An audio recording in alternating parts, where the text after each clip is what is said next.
ವಿವಿಧ ಬೇಡಿಕೆಗಳ ಈಡೇರಿಕೆಗೆ ಆಗ್ರಹಿಸಿ ಕೊಪ್ಪಳದಲ್ಲಿ ಕಟ್ಟಡ ಕಾರ್ಮಿಕರು ಬೃಹತ್ ಪ್ರತಿಭಟನಾ ಮೆರವಣಿಗೆಯನ್ನ ನಡೆಸಿದರು. ಕೊಪ್ಪಳ ಜಿಲ್ಲಾ ಕಟ್ಟಡ ಕಾರ್ಮಿಕ ಸಂಘಟನೆಗಳ ಸಮನ್ವಯ ಸಮಿತಿಯ ಆಶ್ರಯದಲ್ಲಿ ಎಐಯುಟಿಯುಸಿ ನೇತೃತ್ವದಲ್ಲಿ ನಡೆದಂತಹ ಪ್ರತಿಭಟನೆಯಲ್ಲಿ ನೂರಾರು ಕಟ್ಟಡ ಕಾರ್ಮಿಕರು ಭಾಗವಹಿಸಿದ್ದರು. ಅಶೋಕ ವೃತ್ತದಿಂದ ಆರಂಭವಾದಂತಹ ಪ್ರತಿಭಟನಾ ಮೆರವಣಿಗೆ ಜಿಲ್ಲಾಧಿಕಾರಿ ಕಚೇರಿಯವರೆಗೆ ಸಾಗಿತು. ಕೆಂಪು ಧ್ವಜಗಳನ್ನ ಹಿಡಿದು ಮೆರವಣಿಗೆ ನಡೆಸಿದಂತಹ ಕಾರ್ಮಿಕರು ಸರ್ಕಾರದ ಕಾರ್ಮಿಕ ವಿರೋಧಿ ನೀತಿಗಳ ವಿರುದ್ಧ ಆಕ್ರೋಶವನ್ನ ವ್ಯಕ್ತಪಡಿಸಿದರು. ಕಾರ್ಮಿಕರ ನ್ಯಾಯೋಚಿತ ಹಕ್ಕುಗಳನ್ನ ರಕ್ಷಿಸಬೇಕು ಹಾಗೂ ವಿವಿಧ ಬೇಡಿಕೆಗಳನ್ನ ತಕ್ಷಣವೇ ಈಡೇರಿಸಬೇಕು ಎಂದು ಸರ್ಕಾರವನ್ನ ಒತ್ತಾಯಿಸಿದರು. ಪ್ರಮುಖವಾಗಿ 4 ಕಾರ್ಮಿಕ ಸಂಹಿತೆಗಳನ್ನ ತಕ್ಷಣವೇ ರದ್ದುಗೊಳಿಸಬೇಕು ಎಂದು ಆಗ್ರಹಿಸಿದರು. ರಾಜ್ಯ ಸರ್ಕಾರ ಜಾರಿಗೆ ತಂದಿರುವಂತಹ ಕನಿಷ್ಠ ವೇತನದ ಪುನರ್ ಪರಿಶೀಲನೆ ಪ್ರಕ್ರಿಯೆಯನ್ನ ಕೈಬಿಡಬೇಕು ಹಾಗೂ ಕಟ್ಟಡ ಕಾರ್ಮಿಕರ ಮಾಸಿಕ ಪಿಂಚಣಿಯನ್ನ 5,000ಕ್ಕೆ ಹೆಚ್ಚಿಸಬೇಕು ಎಂದು ಒತ್ತಾಯಿಸಿದರು. ಇದರ ಜೊತೆಗೆ ಕಾರ್ಮಿಕರಿಗೆ ಕಿಟ್ ವಿತರಿಸುವ ಬದಲಿಗೆ ಅದರ ಮೊತ್ತವನ್ನ ನೇರವಾಗಿ ಕಾರ್ಮಿಕರ ಬ್ಯಾಂಕ್ ಖಾತೆಗೆ ಜಮಾ ಮಾಡಬೇಕು ಅಂತ ಆಗ್ರಹಿಸಿದರು. ಮಹಿಳಾ ಕಟ್ಟಡ ಕಾರ್ಮಿಕರಿಗೆ 2 ಲಕ್ಷ ಹೆರಿಗೆ ಸಹಾಯಧನವನ್ನ ನೇರ ಹಣ ವರ್ಗಾವಣೆ ಮೂಲಕ ನೀಡಬೇಕು. ಎಲ್ಲಾ ಕಟ್ಟಡ ಕಾರ್ಮಿಕರಿಗೆ ನಿವೇಶನ ಹಾಗೂ ವಸತಿ ಸೌಲಭ್ಯವನ್ನ ಕಲ್ಪಿಸಬೇಕು ಅಂತ ಪ್ರತಿಭಟನಾಕಾರರು ಒತ್ತಾಯಿಸಿದರು. ಬೇಡಿಕೆಗಳನ್ನ ಶೀಘ್ರ ಈಡೇರಿಸದಿದ್ದರೆ ಮುಂದಿನ ದಿನಗಳಲ್ಲಿ ಹೋರಾಟವನ್ನ ಮತ್ತಷ್ಟು ತೀವ್ರಗೊಳಿಸುವುದಾಗಿ ಕಾರ್ಮಿಕ ಸಂಘಟನೆಗಳು ಸರ್ಕಾರಕ್ಕೆ ಎಚ್ಚರಿಕೆಯನ್ನ ನೀಡಿದೆ. ಕಾರ್ಮಿಕರ ಹೋರಾಟಕ್ಕೆ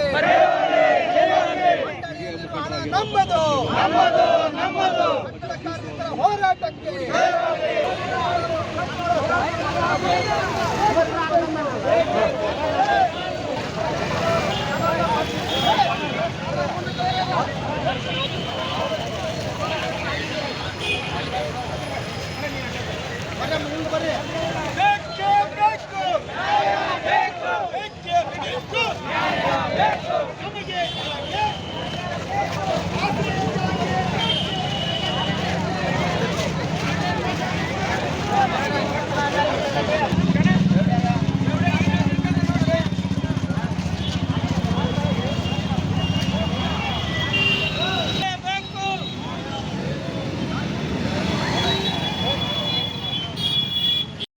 ಬಹಳ ಮುಖ್ಯ.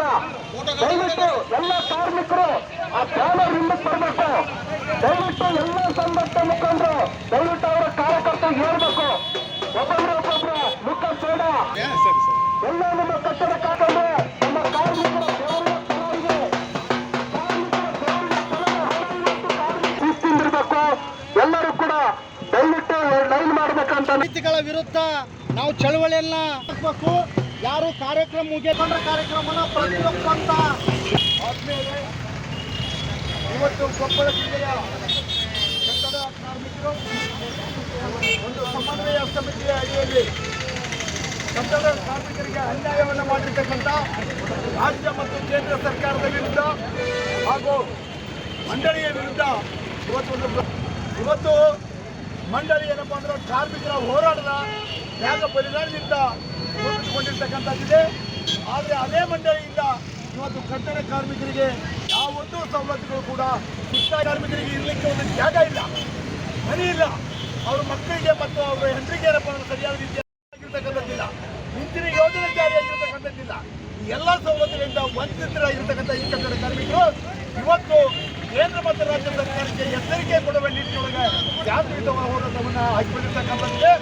ಈ ಸರ್ಕಾರಗಳು ಕಟ್ಟಡ ಕಾರ್ಮಿಕರ ಈ ತ್ವರೆಗೆ ಏನಪ್ಪ ಅಂದರೆ ತಗ್ಗಲಿಲ್ಲ ಅಂತಂದರೆ ಅವರ ಸಮಸ್ಯೆಯನ್ನು ಬಗೆಹರಿಸುವ ನಿಟ್ಟಿನೊಳಗೆ ಏನಾದರೂ ಆಲೋಚನೆ ಮಾಡಲಿಲ್ಲ ಅಂದರೆ ಮುಂದೆ ಬರ್ತಕ್ಕಂಥ ನಿಟ್ಟಿನೊಳಗೆ ದೊಡ್ಡ ಪ್ರಮಾಣದ ಹೋರಾಟವನ್ನು ನಾವು ಹಾಕಿಕೊಳ್ಬೇಕಾಗುತ್ತೆ.